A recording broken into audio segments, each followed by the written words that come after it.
On this lesson, we will be adding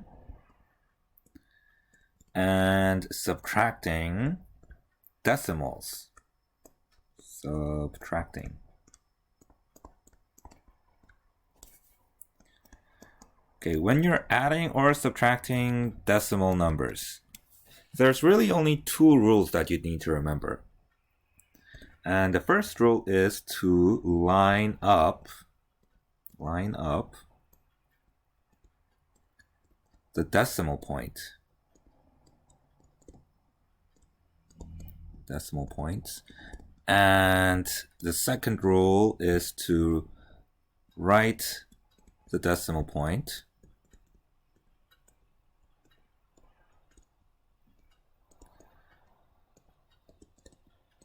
in the answer. And this is really the only two rules that you need to remember when you're subtracting or adding decimal numbers. So let's say that you're adding decimal numbers 6.3 plus 5.21 plus 0.4. Okay? Now, when it's written horizontally like this, it's easier if you rewrite this so that it's vertical. Okay, so write 6.3 and then write the numbers beneath 6.3, but make sure that the decimal point lines up. Okay, so the decimal point for 5.21 like this, the decimal point should be in the same place. And also for the 0.4, don't write 0.4 like this. Don't write it like this, because then the decimal point are in different places. Write your 0.4 like this so that the decimal point lines up. Okay, so if you're rewriting this addition problem vertically, it's going to be 6.3 plus 5.21 and plus 0.4. And not only the decimal points, but make sure that your other numbers line up as well. So the 3, 2, and 4 should line up. So the decimal point should be like the main line from which you line up the other numbers. Okay, even if you're lining up the decimal point, but if you're like writing the other numbers like this, you're gonna make a calculation error somewhere in here because the numbers are not correctly lined up. Whereas if it's correctly lined up like this, you know which numbers to add with which number.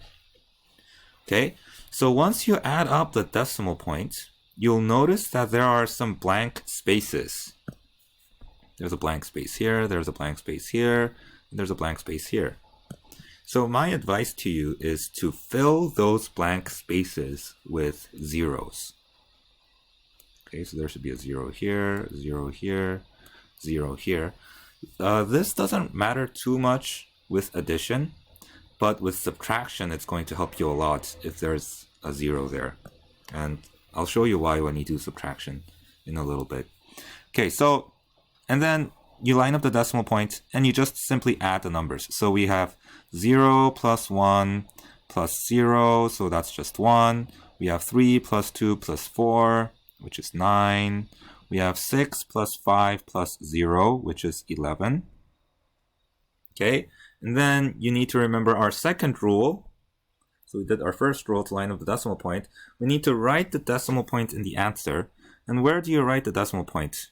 You write that in the same spot where there was the decimal point in the question. Okay, so do not forget to put this decimal point here in the answer. Okay, a lot of students make this mistake of not putting the decimal point in the answer. Okay, so our answer is going to be 11.9. Oh, not 19, 11.91. Okay, let's try one more addition problem and we'll move on to subtraction. So let's say we're adding 17.31 plus 6.3 892. All right, let's add these two decimal numbers. So rewrite this so that they are vertical. 17.31, and also to line up the decimal point. So the point should be here, meaning the 6 should be here, and 892 should be like this. Add, okay, and when there are blank spaces, put a 0 there. You can put a 0 here, but it's not necessary since you already know how to add and subtract whole numbers. You're comfortable with whole numbers. So just add the zeros in the decimal point or the decimal portion of the question, and you should be fine. Okay, so 0 plus 2 is just 2. 1 plus 9 is 10. And then we have 12. We have 14. We have 2. And put the decimal point right here in the same place. Okay, so our answer is going to be 24.202. Okay, now let's try subtraction. Subtracting decimal numbers. So we have 9.3 minus 4.17. Okay, again, similar to addition, rewrite this vertically, 9.3, and also line up the decimal points. So the decimal point should be here, 4 and 1, 7 should be here. Now, lining up the decimal point and the numbers is very important. I think it's more important for subtraction than it is for addition.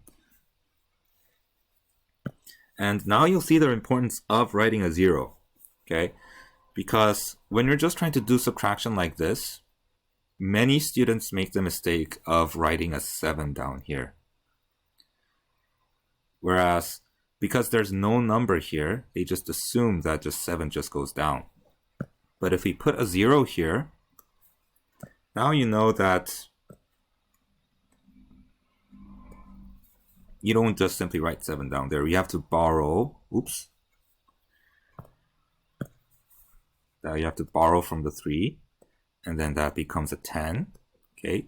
And then you subtract, right? And then 2 minus 1 is 1, 9 minus 4 is 5, and again, you have to write the decimal point in the answer.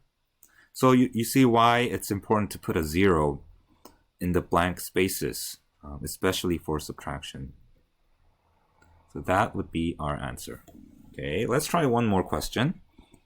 10.4 minus 5.36. 10.4 minus 5.36. Let's get some space here. So that would be 10.4 minus 5.36. Okay, the decimal points are lining up. And put a 0 where there's a blank space. Now you can subtract. So borrow from the 4 becomes a 3, the 0 becomes a 10, 10 minus 6 is 4, 3 minus 3 is 0, 10 minus 5 is 5, and the decimal point goes down. Okay, so the answer is 5.04. Okay, so that's how you add and subtract decimal numbers.